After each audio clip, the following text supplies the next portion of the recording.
have a superpower. When I kill someone, I can gain their memories from the past 3 years. Before the SAT exams, I killed my overachiever boyfriend and got into college without a hitch. When did I first discover this about myself? I was 9 years old when my parents got divorced. The court awarded custody to my mom. I loved my mom, but honestly I loved my dad more. I often sneaked away to visit him just to spend time together. But one day when I saw him, I caught him kissing a woman, Mallory Chase. My parents had shielded me from adult matters, so it was the first time I'd ever seen a man and a woman kiss. Her lips were bright red like blood, so red they looked like they could devour someone. I was furious. Even at that young age I understood. Dad had done something wrong, and that's why they divorced. Dad was the bad guy. Brimming with anger, I stormed off to his car and tossed a handful of marbles onto the seat. They'd poke at Dad's back, maybe make Mallory fall on her face. But instead the marbles jammed the brakes. The car malfunctioned. Mallory ended up in a coma. Dad died instantly. The police checked the surveillance footage and saw me throwing marbles into the car. But I was just a 9-year-old kid. They are too young to know better and to be held legally responsible. And when I screamed and cried, inconsolable over losing my dad, everyone pitied me. No one blamed me. They just thought I was a poor child caught in tragedy. But as I cried, memories poured into my mind, memories that didn't belong to me.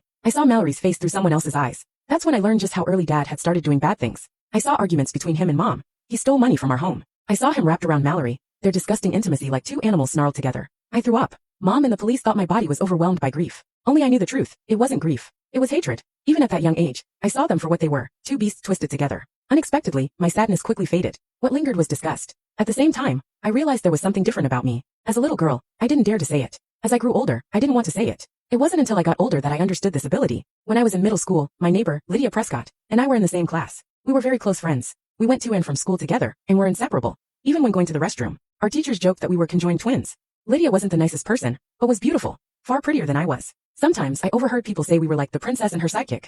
It didn't bother me much, but Lydia always looked smug when she heard it. I think that's one of the reasons she stayed close to me. People don't like being outshined by those closest to them. Lydia liked being the star. In some ways, it showed she thought of me as her confidant. I was so good to Lydia that she became a little dependent on me. Her grades were always better than mine, except in English. So her English homework was often my responsibility. I wrote it neatly for her. As the English class representative during small tests, I helped the teacher grade papers in the office. I'd secretly change a few of Lydia's answers and bump up her score. Each time. That was until the teacher found out. But Ms. Vivian Hale, our English teacher, didn't scold me for altering the grades. Instead, she took it out on Lydia. Miss Hale had always disliked Lydia. Too pretty, too into makeup, and her English skills were lacking. Lydia was everything Miss Hale frowned upon. All you do is focus on nonsense instead of your studies. Girls like you will never amount to anything. Lydia's eyes turned red instantly. She slammed her desk and ran out of the classroom. Miss Hale scoffed at first, but she grew nervous when Lydia didn't return. After a while, she stopped teaching and told me to find Lydia. I knew where Lydia was. She was in the storage room next to the third-floor break room. Whenever Lydia was upset, she hid there. I opened the door quietly, slipped inside and sat beside her. She didn't look at me, and I didn't look at her. I understood her. She didn't want me to see her vulnerable.